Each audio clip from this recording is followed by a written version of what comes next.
If you have a Bible and you find it helpful to follow along, we'll be in Luke, the 9th chapter this day. This particular text is another one of those wherein, I don't know how else to say it except it's kind of an embarrassing text. We're going to see the disciples in a moment that, I think about it in terms of just our lives here today as Christians. What if we got into an argument here in the church about who was going to be the greatest? We would think pretty ill of somebody who thought that and wanted to know, where do I fit into this whole program and what's my role going to be? And yet, the disciples, this is exactly what they do. And there's a portion of this that I got to say, for me, as a follower of Jesus, I find a lot of comfort in it. Because I see the same things in myself from time to time. And if it's in the disciples and we're to read about it, then there's something we should be learning from it. And so maybe we're doing all right in some ways. The fact that we don't fight over it. There's a comfort factor here, so it's not all bad. Let's take a look at the text. I'll begin reading in Luke chapter 9, verse 46. An argument started among the disciples as to which of them would be greatest in the kingdom. Jesus knew their thoughts. So he took a little child and had the child stand next to him. And he said to the disciples, "Whoever welcomes this little child in my name welcomes me. Whoever welcomes me welcomes the one who sent me. For whoever among you is the least, he will be the greatest." Now, the disciples, this is really, the trouble with Luke's gospel, it's the best of all of them, in my opinion, because it's the most complete. But it's hard to make out the chronology of where they are at this point. They're at the last couple of weeks of Jesus' life on this earth at this point. And so they've been together for 3 years and change. Now, I don't know what it's like in your family. You don't know what it's like in mine. But I do know this. If you're with somebody long enough, the way they chew their food, noises that they make when they chew their food, the way they put their shirt on. My wife is irritated by the fact that when I put a sweater on, I fling the sleeves out. She doesn't understand why. Why do you do that? I said, I didn't even know I was doing it. If we're with people long enough, we're going to find little things that start to really bother us. And they're dumb things. Most of the time, they don't amount to anything at all. The way somebody scratches their head, or the way somebody pulls their shoes on. We just find these weird little things. My wife, I'll just give you a couple of windows into my world. When I sit down to eat, I eat each item on my plate one at a time. And I don't eat the next one until I finish that one. I've done it since I was a child, never thought anything about it. My wife calls me out on it everywhere we go. Why do you eat like that? I don't know why. But think of the disciples. Here you got these 12 people. They're not even related to each other except for James and John. And there are some cousins, but they're still not living together. And now they've been 3.5 years living together. They're going to find some things to fight about.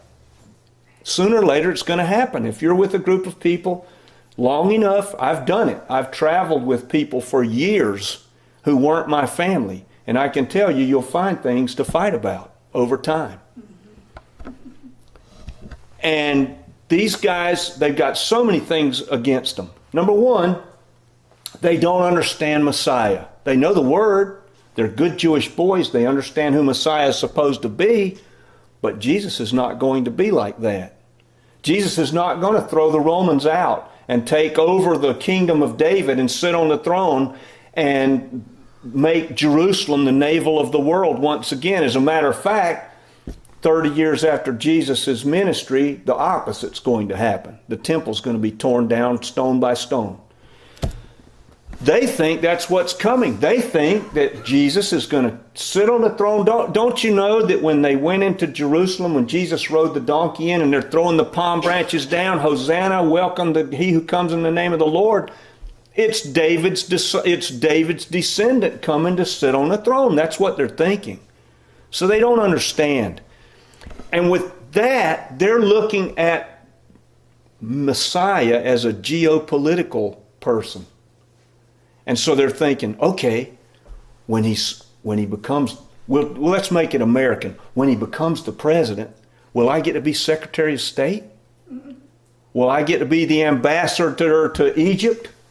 Will I get some position in his cabinet? That's what they're thinking. And so they're looking at all this with this sense of, hey, 3.5 years, I've really done a good job here. I bet Jesus has got something for me. That's how they're looking at it. But there's an element here that is really hazardous. Anytime a person starts to think, we who say we're followers of Jesus, I'm assuming everybody in this room is saying, I'm a follower of Jesus. When we start thinking of ourselves as something because we're followers of Jesus, we're in trouble. We're in trouble. Because there is no place for you and me to have any sense of self-righteousness. The last thing a Christian should have is self-righteousness, because the only righteousness we have, we came to Jesus and asked him to forgive us and to welcome us into his family. That's all we've got. So when these disciples start squabbling in this way, there's a kind of an innocent self-righteousness that has crept into their heart. Take, for instance, geopolitics for a moment. I don't know how many of you know much about Cambodia during the 70s and Pol Pot. Pol Pot wanted to set up Cambodia as a peasant farmer's paradise. Pol Pot really believed that that was good.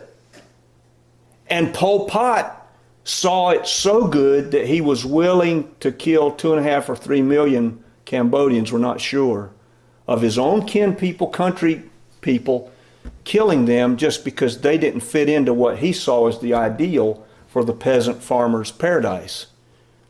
Pol Pot thought he was doing a good thing. That's what self-righteousness can create in a human heart. That we will do things, say things, be things that are very dangerous if we think ourselves righteous because of us. And it's a burden. It's a burden that God doesn't want anybody in this room or anybody on this earth to carry.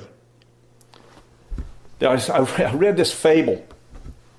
This traveler was on a journey to a town, and on the way the traveler encountered 3 different pictures of life that taught him a lesson about what a burden self-righteousness can be. The first lesson, he came by this fruit tree as he was traveling, and it was so laden with fruit, which is a good thing, the branches were breaking. Why would a fruit tree produce so much that the branches break? How is that good for the tree? It's not. Then he came to a field, and it was covered with sheep, but all of a sudden the sheep started to run. He thought, what are they doing? He watched until finally the last bit of the sheep in the running group of sheep, there was a wolf. And the wolf was chasing the sheep. The sheep were running for the sheep gate. And the sheep gate is set up so that sheep can get through it. But a wolf is too large. But there was one sheep who had eaten so much that it couldn't fit through the gate. The wolf got that one. Then there was another. He finally got to the town he was going to, and he sat down for a meal at a restaurant. And he sat next to somebody there, and he noticed the man had no legs. And they got into a conversation, and finally, I guess the man noticed that the traveler had noticed that he had no legs, and he said, let me tell you about how I lost my legs. I was in the war. I don't know which war it was. This is a fable, so you'll just have to make one up. He said, and when I came into a house, I found this, it was filled with all kinds of gold goblets and gold plates and coins and jewels. And I said, man, I've made out. Let me find something. So he found a blanket, and he wrapped up as much as he could possibly carry, and he ran out of the house. Well, the enemy had come upon them. And he was running with the burden, but he couldn't run fast enough, and they shot him, and they shot him up so badly because of the burden that they had to amputate his legs. What's the lesson? A burden can be a bad thing, and when it comes to self-righteousness, that's a burden. that God does not want us to bear. He does not. If we think ourselves good, think about it this way. Okay? How do we react when we see somebody fall? I don't mean fall off a ladder. I mean fall in their life. What's the most popular tabloid subject at the grocery store tabloids? Somebody famous and something bad happening to them. That sells more magazines, it sells more Stars and National Enquirers and Suns than anything else, right? We want to see people's dirty laundry. Why is that? Because it makes us feel better. It makes us feel better. So I think about it in terms of our congregation. When we see somebody come through the doors who can't dress nicely, doesn't smell good, doesn't know any of the songs, doesn't know how to be in this setting, what do we think of them? Do we welcome them as just another person whom Jesus died for? Or do we think ill of them? There's something in us that we want ourselves to be recognized for something significant in this world. And boy, when you look at the disciples, you have to say, if we're going to follow Jesus, it's not going to happen that way. We may die in utter obscurity having followed Jesus our whole life. But it won't be a bad thing. There's something in this. Jesus is so intentional here. And think about the intentionality of Jesus in this lesson. What does he do? He knows what the disciples are thinking, and so he marches this kid out front of them and embarrasses the disciples. That's what he is. He's intentional in it. If we talked about it in sermon nomenclature, he's stepping on their toes really badly here. He's saying, if you think you're somebody, unless you become like this, you've got no place with me. And I'm thinking, gosh, Jesus, you don't have to be quite so hard on these guys. I mean, they've been walking with you 3.5 years. Maybe you could lighten up on them just a little bit. But there's a lesson that's very deep there that he's desperately trying. He's not trying to hurt them by teaching them this. This is a place where you see God trying to do something that's going to be better for them than if they don't learn it. What was the failure in the garden? What did humanity do in the garden that caused us to see that as what we call today the original sin? What was it? God took two human beings. I don't care how you read Genesis. Let's just take it for what it is. Two human beings. God gives them the whole world. The whole world. It's yours. Be fruitful, multiply, rule, and subdue the whole world. But don't eat that one. That's all you got to do is don't eat that one. Well, what happened? Satan comes, and what does he do? He talks to Eve, and I know everybody says, oh, it's Eve's fault. Well, Adam was even stupider, because Adam, he didn't deal with the arch enemy of God. He just dealt with his wife, and he was willing to eat. So who's dumber there? I mean, Satan's got an intellect that's beyond anybody in this room. As Martin Luther said, were it not for the fact that the Spirit of God lives in us, none of us could stand. So they get into this conversation, and Satan says, you're not going to die if you eat that. She quotes what God said to her, and Satan says, no, you won't die. And he said, that the fruit, you can have knowledge here. Now, knowledge is not a bad thing. Knowledge is a good thing. What was wrong with the knowledge? Nothing. What was wrong was you had to disobey God to get it. That was all. It is so hard for human beings, and that includes everybody in this room, myself included, for us to bend our knee to an authority. We don't like it.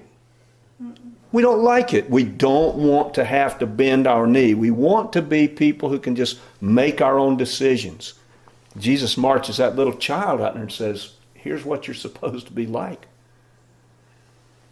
Even when we're serving God, even when we're doing things that God's given us to do, who would say, I'm not gonna, and I don't want anybody to raise their hand, but who would say, as we speak to ourselves this morning, that when we're serving God, that we're pure.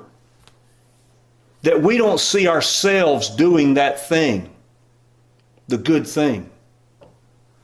That is so hard for us to just be selfless.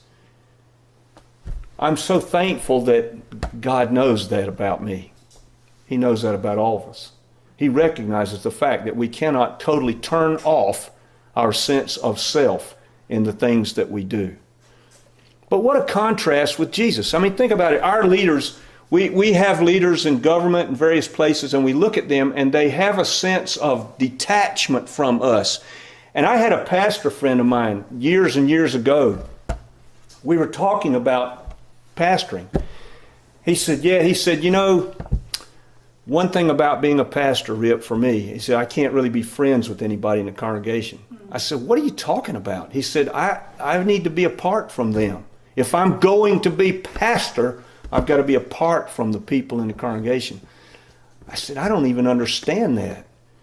But you know, that is true when it comes to the leaders we have, is it not? Are they not apart from us? People open doors for them. People stand at attention when they walk by. All of these elements that say this person is way different than any of us. I was reading about this reporter in the 19th century. I love the 19th century because it doesn't have any of the modern trappings we have. No internet, no TV. So when reporters did stuff, when they went to report, they had to go there and they had to sit down with a pad and paper and follow whatever it was they were reporting on for a long time. Well, this one reporter for the New Yorker wanted to go and write about nursing in a major hospital. So he went in there and he followed this nurse for 2 weeks, writing down what she was doing, stayed on her whole shift every day for 2 weeks.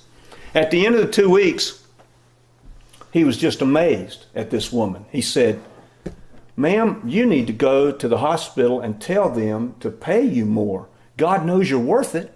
That was what he said to her. And she turned back to him and she said, you know, if God knows I'm worth it, that's good enough. That's good enough for me. He knows that. But that is so hard for us to hold on to in any way. That the only significance we have that really matters is how we're significant before God. The rest of it, you and I are going to come and go. Let's face it. Let's just be really pessimistic for a moment. I'm going to die.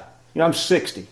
There's going to come a point in the next, might be in the next 5 minutes, I don't know, but let's just say, let's take an average thing and say, well, 10 to 20 years. Probably won't be here. All right, Jackson will grow up. He'll remember me. But if I die before his children are born, they won't. They'll just see pictures of me. And their children will grow up and they won't even know who I was. And that's the way life is. You and I are on this earth right now. 20 years from now, 30 years from now, we might just be a little mention in a family album. And that's it. If we're even mentioned. I mean, I don't know my grandparents' grandparents. I don't know my grandparents' parents at all. But you see, God takes us right here and He gives us a reason for us being here that goes way beyond just doing a job or raising a family. Those are all good things. But He gives us a reason that goes way beyond that. He gives us a place to say, I'm a servant of the Maker of the universe while I'm walking here on this earth. That's part of my job for being here. And I'll tell you, the only claim we have to that is we've been forgiven. Beyond that, we don't have any claim. That's the whole meaning of the Advent. Here we are at Christmas, the last Sunday before Christmas. What does it mean to have the Advent occur? It means that God has come and He's made a remedy for our problem. That's what He's done. And not only does He give us the remedy for the problem, He gives us then more. He gives us a reason to be, a reason to live that goes way beyond anything we're going to find in this world. I mean, after all, someday we're going to quit work, right? Someday our bodies aren't going to be capable of working anymore, right? What then? Is it just to watch TV and pass the time till death? I don't think so. God has a meaning for all of our lives, and that meaning is We get to serve the maker of the universe for the remainder of our days, no matter what. I mean, I know people right now who are lying in nursing homes who can't get up. God has a purpose for those people right now. They are people in their families for whom they pray. They have a meaning every morning that they wake up. God has given them a job to do, just like He's given one for you and for me. Think about the contrast here, all right? Our leaders are important people. Everybody knows them. If some of our leaders, say for instance, what's her name, Markle, the one of the royals, I don't even know her first name now, who just got married.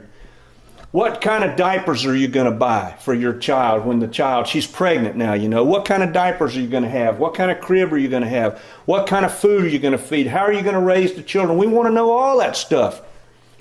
Then there's Jesus. We just had the gigantic funeral for George H.W. Bush. Great guy. I'm not disparaging George H.W. Bush, but let's just take a minute and contrast those kinds of people with Jesus. Okay? George H.W. Bush, gigantic processional. Anybody famous like that dies. Gigantic processional funeral. Bunch of famous people come up and say nice things about George H.W. Bush, and that's good. Jesus had to borrow a tomb. He had to borrow one. Markle's baby who's coming, we'll know what kind of diapers, we'll know what kind of food, we'll know what brand of crib, everything about what they get we'll know about. Jesus had to borrow a crib. And it was a feeding trough. You see, that attitude where He puts that kid next to Him is teaching us who we are. Who are we? Who is Jesus? He came underneath the lowest person that you can think of in this world. The lowest criminal, the meanest person, the poorest person, the person who is so deficient in every way that we wouldn't want to, even the homeless person laying there smelling of urine on the street. Whoever they are, Jesus comes underneath them. All of them. He comes underneath you and me too. That's the meaning of the Advent. And if we're significant to God, we have a meaning in this world and a significance that nobody can take away from us, no matter what happens to us. That's why He came. I don't know if everybody here has anything about which you'd like to